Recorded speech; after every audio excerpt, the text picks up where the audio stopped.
a man that definitely doesn't need no introduction. That man is the Member of Parliament for Ashfield. Ladies and gentlemen, Mr. Lee Anderson.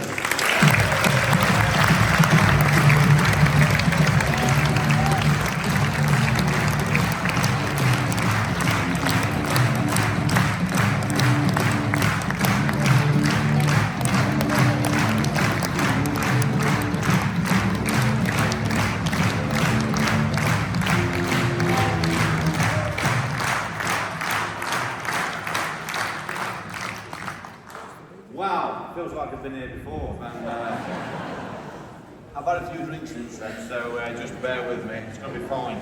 Listen, it is a wonderful feeling to be in, is it South Wales we're in, Richard?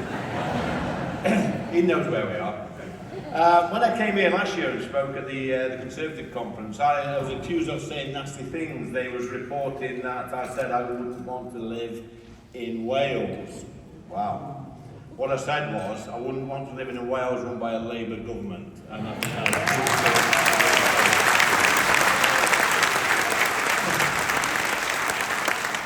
been thinking for the last hour or so what I'm going to speak about when I come up here. And I liken this area to the area I grew up in and the area I now represent, which is Ashfield. Ashfield's a red wall area, a coal mining constituency. It's the place I was born.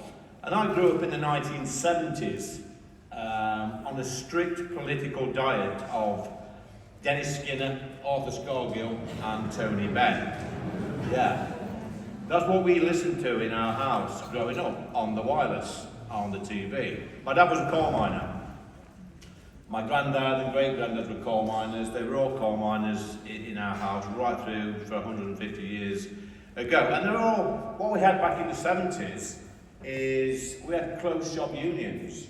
Some of these people here can remember that. Is when you started the steelworks or the pit or the railway or the power station, whatever nationalised industry you was involved in back in the day, when you started, you had to join a trade union. You could not do a lick of work, you couldn't lift a spanner until you were signed up in that union. And once you was in a union, you paid weekly subs.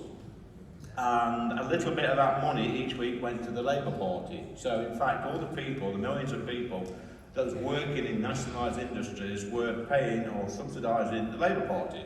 So it only sort of followed that when it come to voting time, you voted Labour because we all had a financial stake in the Labour Party. Now, I remember starting the pit as a teenager with my dad. I went to work with my dad.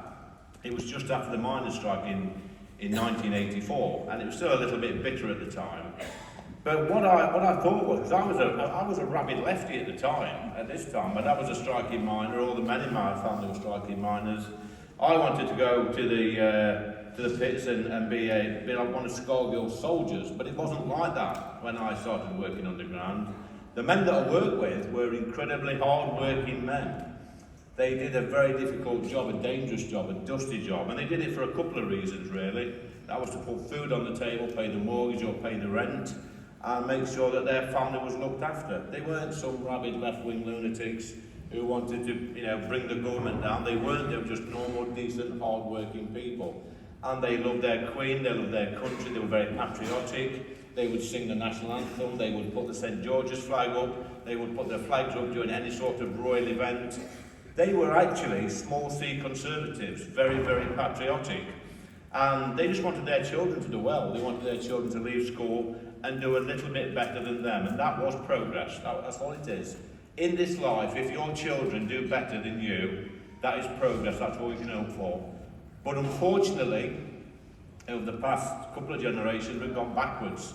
Our children now are not doing as well as what we are. And that's not progress. That's wrong. In a country like ours, that's an absolute disgrace, friends. Absolute disgrace.